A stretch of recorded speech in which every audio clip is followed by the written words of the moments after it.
এই শীতে প্রথম এলো, কারা কারা খেতে পছন্দ করো জানিও।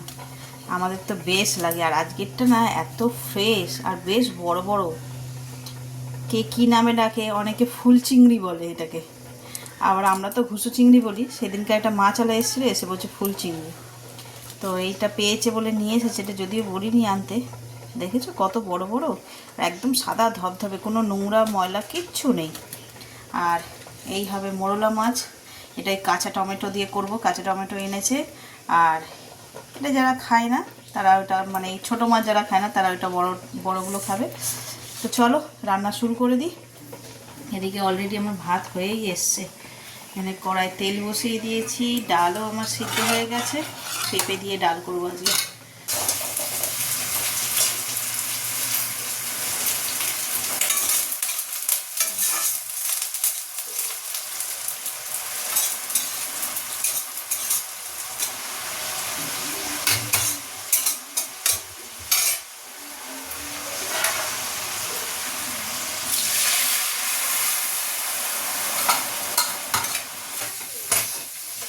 শুভ সকাল বন্ধুরা, নতুন একটা দিনে নতুন সকালে আপনাদের সকলকে স্বাগত জানাই আমার বঙ্গকুমা চ্যানেলে। আজ ঘড়িতে 9:45 বাজে। ব্লগটা শুরু করতে একটু দেরি হয়ে গেল, রান্নার একটু চাপ আছে, তাই আজকে ব্লগ শুরু করতেই ভুলে গেছি। এদিকে রান্না শুরু করে দিয়েছি। তো চলো আজকের দিনটাকে এখান থেকেই রান্নাভাবে শুরু করি। আর এদিকে রান্না শুরু করে দিয়েছি, এখানে পেঁয়াজ কলি আলু ভাজা হচ্ছে, যেরকমটা তোমরা দেখিয়েছি, জানি না দেখিয়েছি কি না। এইটা তো দেখিয়েছি। এই যে এইটা করবো বড়া। তো আমরা না আগে এই চিংড়ি মাছটা অনেকে কাঁচাই বড়া করে দেয়, তো আমরা হচ্ছে যে একটু ভেজে নিয়ে তারপরে বড়া করি। তো এখন সবটা করবো না, এখন অল্প করে একটুখানি করবো। ভাই আর মেজদা খেয়ে কাজে যাবে সেই জন্য। তো চলো, এখানে তেল বসিয়ে দিয়েছি, তেলটা গরমও হয়ে গেছে। আগে চিংড়ি মাছগুলোকে ভেজে নিই, ভেজে নিয়ে তারপরে বড়া করবো। চিংড়ি মাছগুলো কি পরিষ্কার আর বড় বড়, দেখো সচরাচর এত বড় বড় হয় না, একটু কাদা কাদা মতন হয়। আর এগুলো বেশ ভালো পেয়েছে।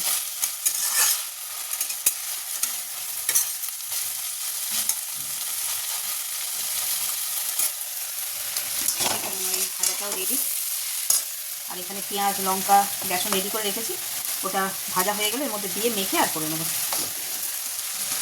আর ঝোড়াতেও এখন এতগুলো রয়ে গেছে, এগুলো পরে করব।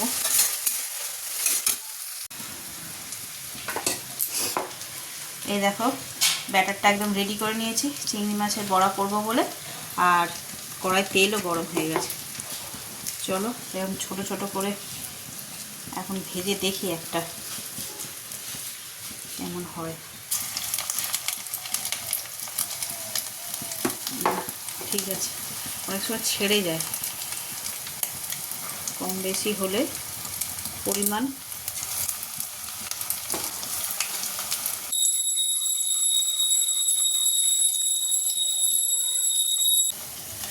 একদম মচমচে লাল বড়া ভাজা আমার রেডি। চলো তুলে দিই।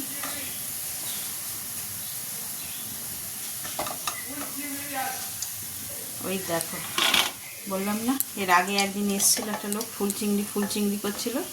এই দাদাটাই এসেছিল ফুল চিংড়ি বিক্রি করতে। তো চলো, আজ ফুল চিংড়ি তো আমার ঘরেই এসে গেছে। আওয়াজ শুনছো কতটা মচমচে হয়েছে, বোঝা যাচ্ছে। খেতেও দারুণ। এই যে কাঁচা টমেটো দিয়ে পেঁয়াজ কলি দিয়ে চুনো মাছের তরকারিটা বসিয়েছি। এটা হয়ে গেলে মোটামুটি রান্না শেষ। আর এই চিংড়ি মাছ ভেজে রেখেছি, এটা বড়া হবে। এটা একটু ভাজা ভাজা হয়ে গেলে না, এতে অল্প সামান্য একটু সর্ষে বাটা দেবো, দিয়ে ঢাকা দিয়ে দেবো। ভাপে ভাপে সিদ্ধ হবে, দারুণ লাগবে। বাসন মেজে চলে গেল, এগুলো গুছিয়ে নেবো। জল ঝরেনি যদিও। আর ঘড়িতে 11:30টাও বেজে গেছে। এই ঝালটা হলে মাকে খেতে দিয়ে দেবো আর ব্রেকফাস্ট করবো। ব্রেকফাস্ট হয়নি। আর কালকে তো দেখলে পরোটা বানিয়েছিলাম, পরোটা তরকারি সব রয়েছে, ওই দিয়ে আমাদের আজকে হয়ে যাবে। আজকে একদম ঝলমলে রোদ্দুর উঠেছে, দেখ ছাদে যাওয়া যাবে না মনে হয়, একদম ঝলমলে রোদ্দুর। রোদের তাপটাও অনেকটা বেশি, মানে ছাদে গেলে একদম ছাজা পোড়া করে দেবে।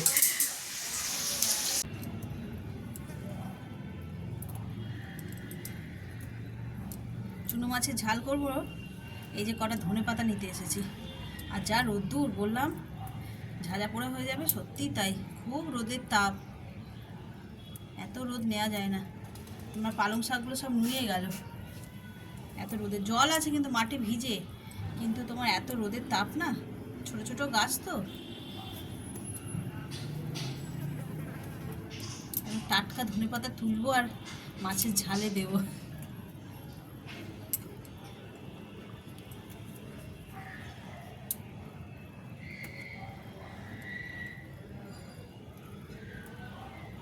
যেগুলো একটু সাইজে বড় হয়ে গেছে সেগুলোই তুলছি।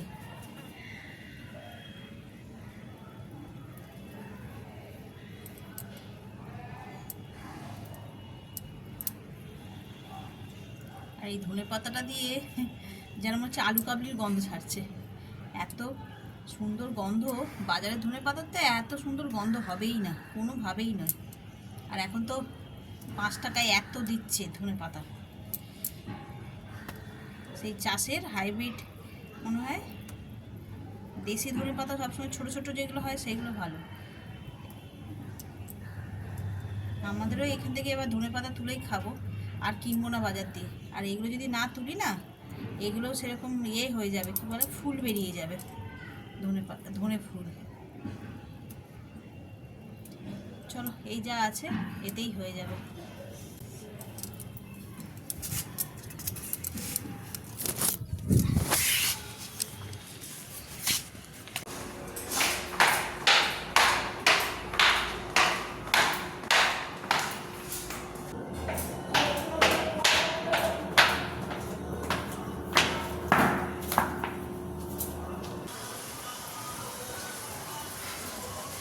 এই যে নিয়ে চলে এলাম ছাদ থেকে টাটকা ফ্রেশ ধনেপাতা, আর এদিকে আমার তরকারিও হয়ে গেছে।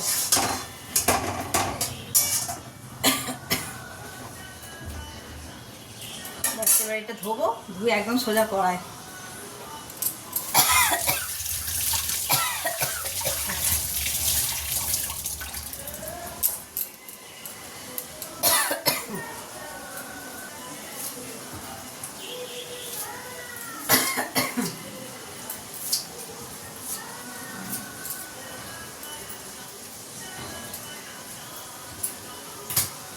পুরো হাতে গন্ধ হয়ে গেল।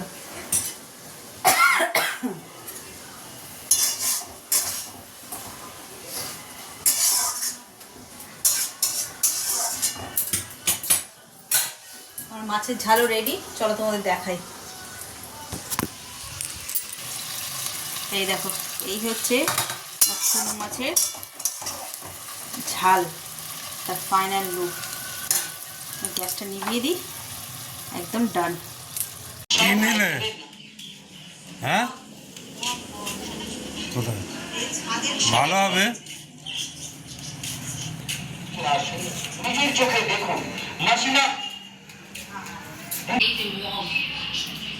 ছাদের মগটা ভেঙে গেছে, জল দিতে যাই 10 টাকা করে, টেকসই তো হবে না, তাই না?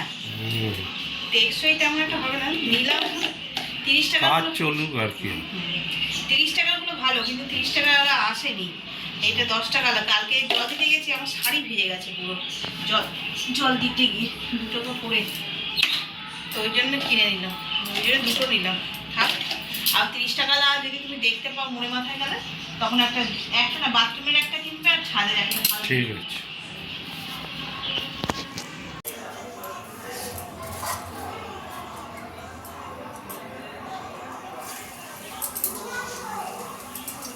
ঘড়িতে বেজে গেছে 2টো। এই বড়া ভাজতে চলে গেছিলাম নিচে মগ কিনতে, দুপুরের দিকেই আসে।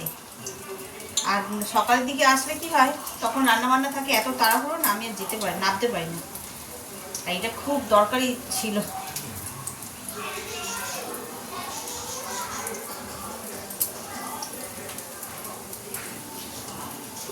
খাওয়া দাওয়া করবো, ওই জন্য বড়াগুলো আবার একটু ভেজে নিচ্ছি গরম গরম।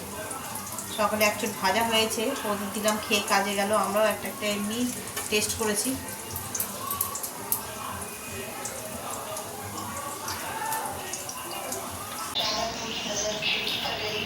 এই যে গরম গরম বড়া ভেজে নিয়েছি একদম, আর এখানে ভাতও বাড়া হয়ে গেছে। আজকের মেনুতে ভাত, আর এর পেঁয়াজকলি, সিম, আলু, তার সঙ্গে ছোট চিংড়ি একটুখানি দিয়ে দিয়েছি, পেঁপে দিয়ে ডাল, চুনো মাছের ঝাল। চলো, এটা তো ওর বাবার জন্য বেড়েছে, এবার আমারটাও বেড়ে নিই।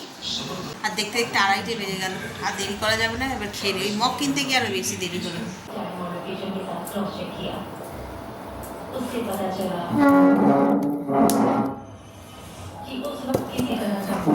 জামারটাও নিয়ে চলে আসলাম, খেয়ে নিই। রণ, এখানে টিভিটা চালিয়েছিস, না দেখলে বন্ধ কর।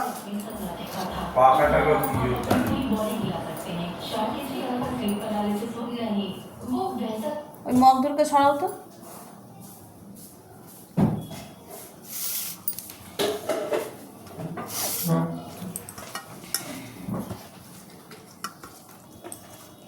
চলো তাহলে খেয়ে নিই। এই দেখো খেসারি কড়াইগুলো দেখিয়েছিলাম ভিজিয়েছি, এগুলোকে সিদ্ধ বসিয়ে দিলাম মানে সিদ্ধ হয়ে গেছে। এদিকে কড়াই, আর এই যে পেঁয়াজ কুচিয়ে নিয়েছি, এবার এগুলোকে একটু পেঁয়াজ কাঁচা লঙ্কা দিয়ে সটে করে নেবো, আর অল্প একটু গোলমরিচ দেবো, খেতে বেশ ভালো লাগে। তো চলো এটা করে নিই। কড়াই তেল গরম হয়ে গেছে, এবার দিয়ে দেবো শুকনো লঙ্কা।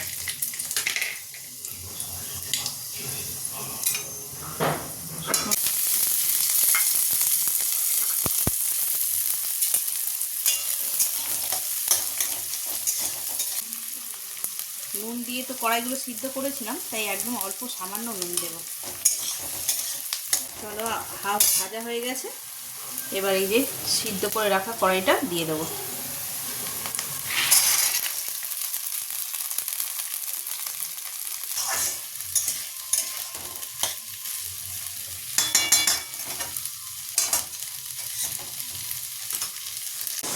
আজকে না সব পরিবারের সিরিয়াল দেখেছি। ওই যে কি সিরিয়ালটা, পারুল, সিরিয়ালের নাম পারুল কি জানি না, পারুল আর রায়ান যে সিরিয়ালটা হয় 8টার সময়, সব পরিবারে দেখেছি।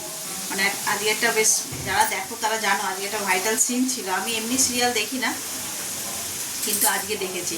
তো সন্ধ্যেবেলা সব টিফিন খেয়ে চা টা খেয়ে সব ওখানে বসে থাকে, সিরিয়াল টিরিয়াল দেখে। তো আমি অন্য কাজে অন্য রকমভাবে সময় কাটাই, সিরিয়াল দেখতে ভালো লাগে না। কিন্তু আজকে যেহেতু ওই সিনটা ছিল বলে, তো আজকে সবাই মিলে বসে আর সিরিয়াল দেখেছি। আমি ঘড়িতে বাজে 9:15, আর রান্নাঘরে এসেছি। আজকে তো কী রান্না করবো সকালে বলেছি, মনে হয় করবো একটু ঘুগনি। এখানে এই যে মশলা কষা হয়ে গেছে, আর এখানে মটর সিদ্ধও করে রেখেছি সন্ধ্যেবেলায়। এই ঘুগনিটা করলে মোটামুটি হয়ে যাবে। আজকের মতন কাজ শেষ, আর এই রান্নাঘরে টুকটাক কাজ থাকবে।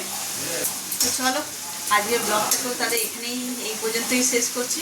যদি কিছু ভালো লেগে থাকে তাহলে please like, comment, share and subscribe. সকলে ভালো থাকবেন, সুস্থ থাকবেন। আগামীকাল আবার একটা নতুন দিনের সঙ্গে দেখা হচ্ছে। Good night.